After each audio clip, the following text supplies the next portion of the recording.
Francisco, tengo interés en saber cómo define la Biblia la diferencia que existe entre los animales inferiores y el hombre. Explíquenos qué dice la Biblia con respecto al alma. La Biblia, Ernesto, tiene mucho que decir con respecto al alma, palabra que aparece en la Biblia cientos de veces. La primera vez que se emplea es en el relato del Génesis con respecto a la creación. Allí Jehová nos dice cómo Él creó la primera alma humana y cuáles son sus partes componentes. En Génesis capítulo 2, versículo 7 leemos: Y Jehová Dios formó al hombre del polvo de la tierra y sopló en sus narices aliento de vida, y el hombre vino a ser alma viviente. ¿Acaso la expresión alma viviente significa alma inmortal? Absolutamente no, Ernesto. Una alma viviente significa una que vive o que tiene vida. La palabra inmortal da a entender indestructibilidad o a prueba de muerte, cosa que es enteramente diferente. En realidad, la expresión alma inmortal ni siquiera aparece en la Biblia. Eso es de sorprender, Francisco. Sí que lo es. Pero antes de proseguir, examinemos el texto que usted leyó y notemos los detalles a que da énfasis en conexión con la creación de la primera alma humana. Me parece una excelente idea, Francisco. Me doy cuenta de que explica que Dios formó al hombre del polvo de la tierra, ¿verdad? Eso, por supuesto, se refiere a la creación del organismo físico, y es científicamente correcto. Todos los elementos químicos que forman el cuerpo humano proceden de la tierra. Supongo que por eso hablamos de nuestra madre tierra. Pero, Francisco, el alma no procede de la tierra. Por supuesto que no. El texto dice que después de que Dios creó el organismo o cuerpo del hombre, sopló en sus narices el aliento de vida, y el hombre vino a ser un alma viviente. De manera que cuando Dios sopló en las narices del hombre, éste recibió su alma. No, Ernesto. La unión del soplo de vida con el cuerpo humano fue lo que constituyó el alma. El texto dice que cuando el soplo de vida se unió al cuerpo, el hombre vino a ser un alma viviente.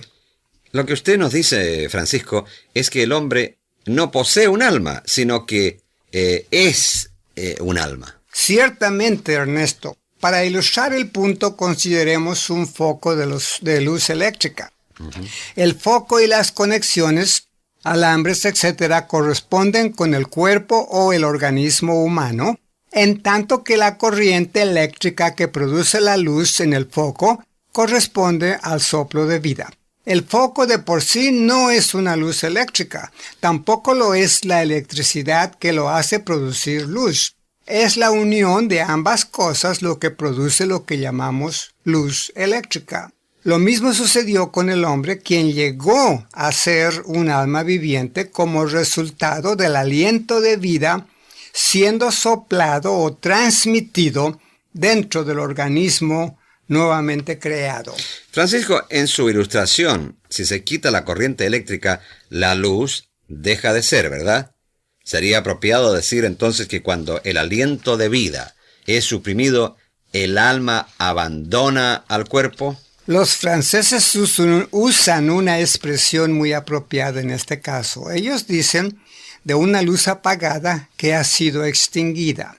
Con los humanos, cuando la vida es extinguida, muere el alma viviente. Pero Francisco, ¿acaso la Biblia dice que el alma muere? Sí, Ernesto, en Ezequiel capítulo 18, versículo 4 leemos: el alma que pecare, esa morirá.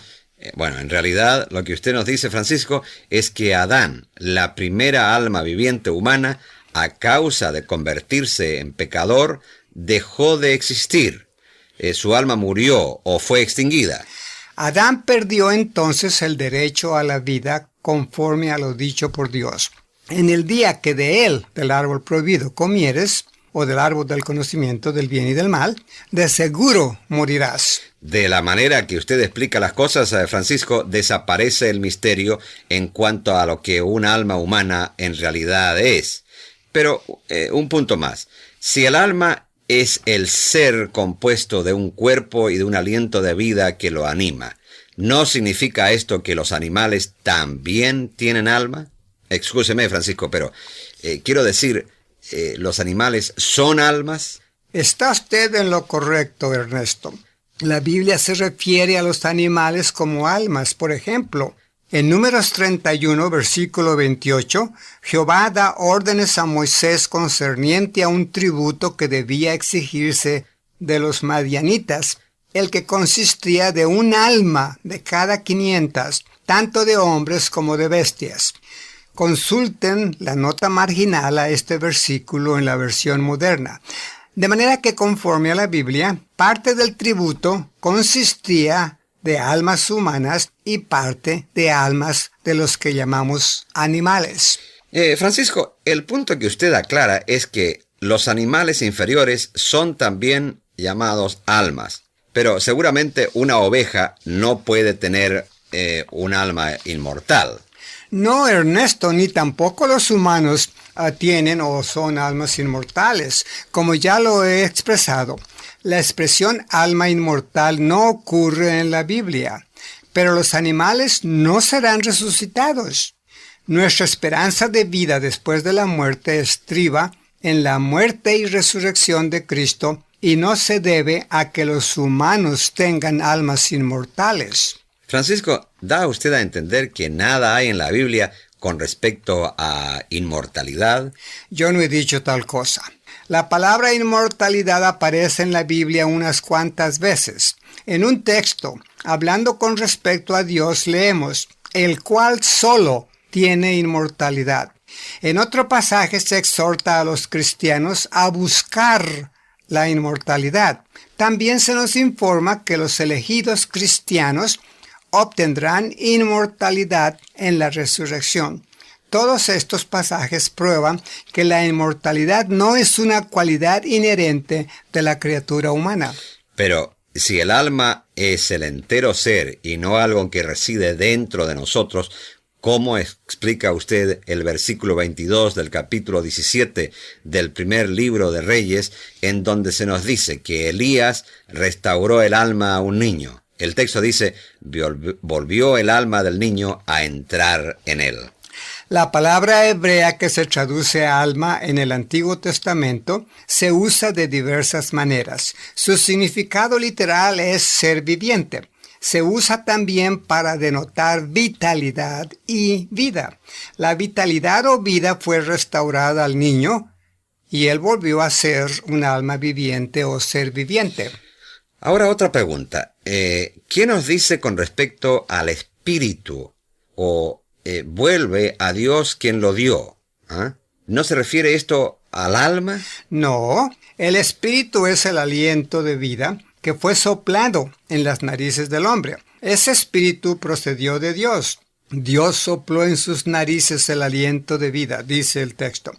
Cuando este aliento o espíritu de vida es quitado, el cuerpo vuelve al polvo y el individuo entra a un estado de no existencia, como el anterior a su nacimiento, por cuanto estas dos cosas que lo capacitaron a ser un alma viviente han vuelto a su estado original. Ernesto, la palabra traducida espíritu en este texto significa aliento. Francisco, si usted no tiene objeción alguna, examinemos ahora el Nuevo Testamento. En Hechos 3:2 o 3:23, el apóstol Pedro se refiere a la destrucción de los pecadores voluntarios en las palabras: y será que toda alma que no obedeciere a aquel profeta será exterminada de entre el pueblo. Aquí se dice que el alma es destruida. El texto además hace referencia a aquel profeta. ¿Qué profeta es ese? Ese profeta es Cristo durante los 1000 años de su reinado. El período a que se refiere el apóstol Pedro como el tiempo de la restauración de todas las cosas, que vendrá como resultado de la presencia de Cristo. ¿Será ese también el tiempo de una resurrección general? Sí, y entonces todos los que sean despertados del sueño de la muerte tendrán la oportunidad de obedecer las leyes del reino y vivir eternamente. Solamente los que se nieguen a obedecer serán destruidos como almas, pero no atormentados. Estas verdades se discuten en detalle en el folleto Esperanza más allá de la tumba. Inviten a sus familiares y amigos a que escuchen estos diálogos y que Dios los bendiga.